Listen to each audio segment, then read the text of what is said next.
ましょう。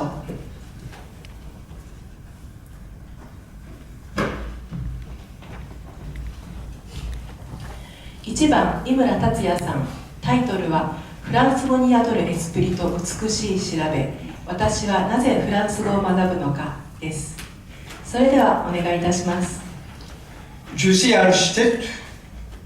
Je suis impliqué dans des projets d'architecture depuis 30 ans. Il y a environ 20 ans, j'ai travaillé avec un membre du personnel français du bureau d'architecture de Renzo Piano Paris pour le projet de bâtiment Hermès construit à Tokyo.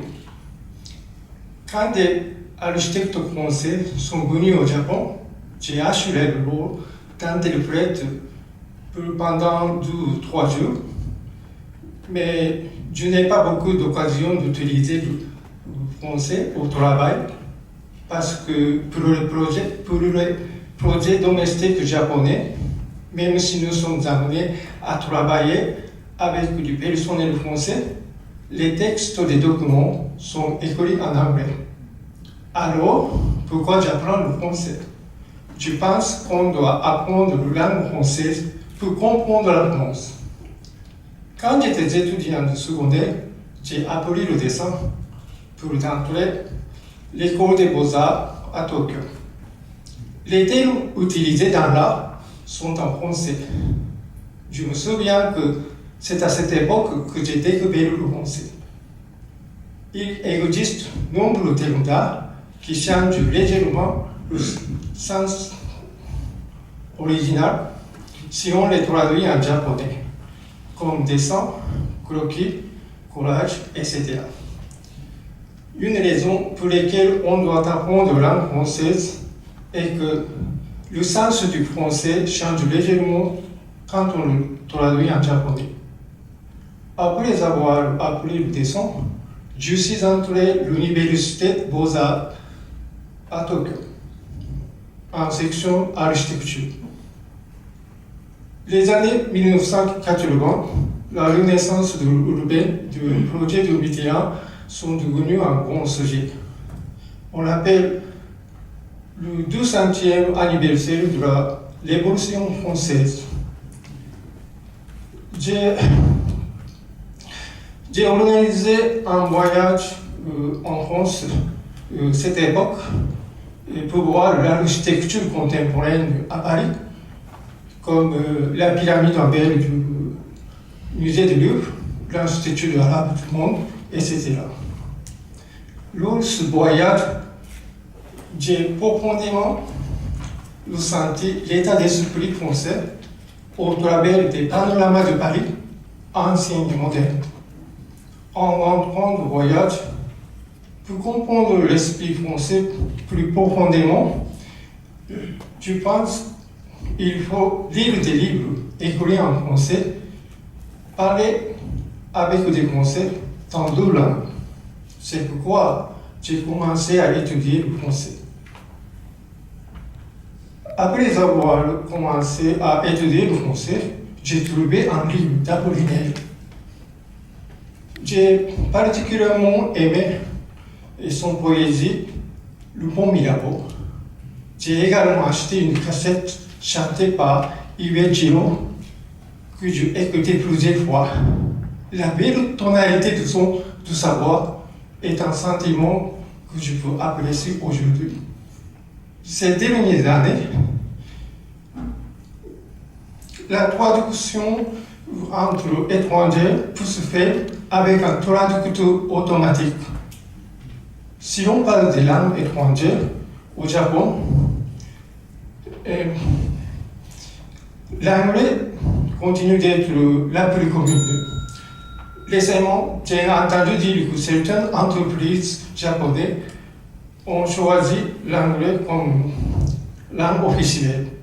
Cependant, le langage n'est pas seulement un outil de communication, car la langue elle-même peut être considérée comme une forme de culture. Et ce que je ressens profondément avec l'esprit français, et c'est pourquoi je peux continuer à apprendre cette langue. Merci.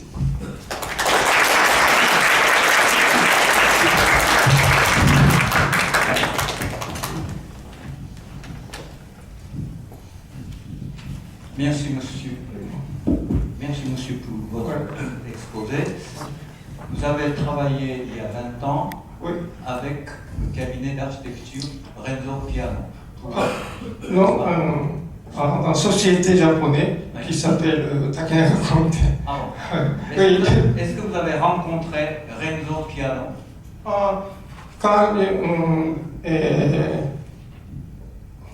Quand le projet, le bâtiment Hermès, à Ginza, et j'ai aidé pour obtenir le permis de construction dans l'agence japonaise.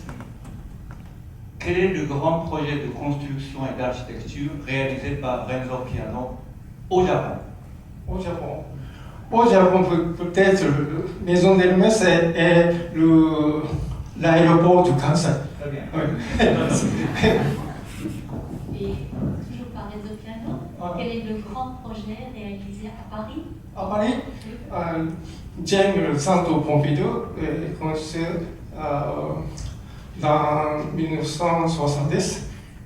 J'aime beaucoup, j'ai visité plusieurs fois pour voir l'art contemporain, l'exécution. Parmi les constructions françaises, vous avez cité des bâtiments plutôt contemporains, la pyramide Lambert de Musée de Louvre, l'Arche de la Défense, mais il y a beaucoup de bâtiments très anciens. Notre-Dame de Paris, par exemple. Ça ne vous a fait aucune impression? J'aime l'arrangement le bâtiment passé futur en France. Maintenant, je travaille du projet de restauration et rénovation.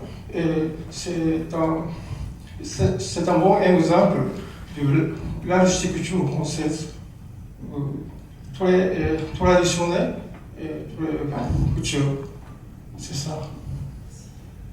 Oui, monsieur. Donc, vous nous avez dit que lors de votre voyage en France, vous aviez pu, en observant l'architecture moderne et plus ancienne, découvrir l'esprit français. Et ensuite, vous avez dit que la langue permettait, que la langue était une forme de culture. Mais bon, qu'est-ce que, d'après vous, l'esprit français? C'est difficile, vraiment.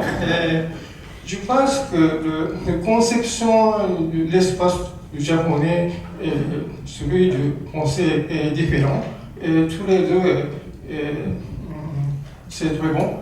Et, par exemple, premier, je parle du caractère japonais. C'est la lumière. La lumière réfléchie dans l'ancienne maison, comme Junjiro Tanizaki, les loges de l'ombre. Mais j'ai visité la maison de baie, le château. Et la lumière transloque bien transparent. Et dans la maison de baie, l'enveloppe translucide. C'est un peu différent. Mais maintenant, au Japon, de deux manières, utilise. Ça, c'est bonne manière et conseil bonne manière au japonais. Ce droit, c'est difficile d'expliquer. Tous les deux est utile, je pense. D'après le dossier de candidature, qu'est-ce que c'est? Il paraît que vous avez étudié pendant 20 ans l'italien. Ah oui, j'ai étudié. Alors, entre le français et l'italien, quelle langue maîtrisez-vous le mieux? J'aime le français, bien sûr. Point de vue d'architecture, vous préférez l'architecture italienne ou l'architecture française? J'aime tous les deux.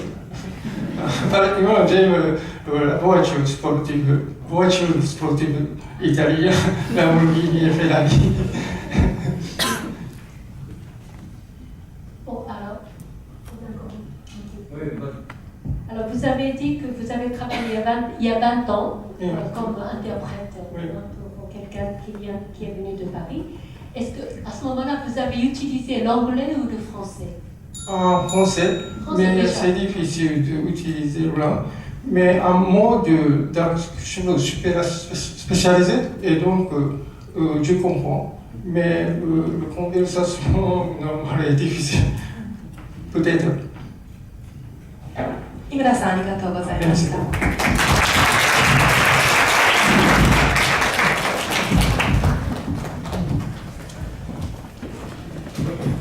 続きまして2番、門節